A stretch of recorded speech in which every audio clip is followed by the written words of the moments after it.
So what's up mga kuya? So for today's video, nandito nga pala ako sa bahay ng aking kapatid kasi may pupuntahan kami. So habang hinihintay ko yung kuya ko, naupo muna ako sa kanyang duyan at nagpatingin-tingin din sa kanyang mga alagang manok, aso at sa paligid niya.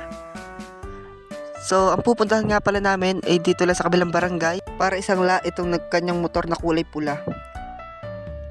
So at yun na nga, at habang kami nagbabiyahe papunta doon sa kabilang barangay, sa barangay Suki, so sinusundan ko lang siya. Kasi dito siya sasakay sa motor ko mamaya pag naisangla na yung kanyang motor na daladala ngayon.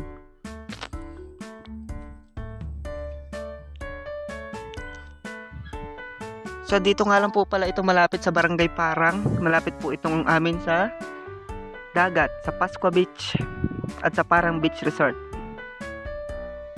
So at nandito na po tayo sa malapit sa may Doniland. So at habang binabaybay namin ang kahabaang daang ito, makikita nyo dito ang napakaganda at napakakalmang dagat.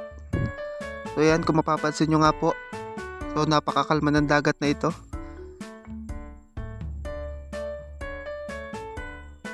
Madami din po ditong pasyalan tulad ng mga resort, beaches, at marami pang iba.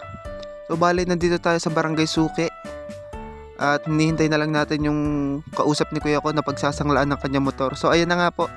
So nag-uusap na sila para sa presyo kung magkano ba ang sangla nito. So matapos nga po ang kanilang pag-uusap, nagkasundo na po sila sa presyo. At sa pagkakataong ito, ay magkakasa po kami ng aking kapatid. So naging successful naman po siya. Nakapagbayaran na. At yun. So maraming salamat po sa lahat na nanonood. Huwag niyo pong kakalimutan mag-follow, like, and share. Thank you.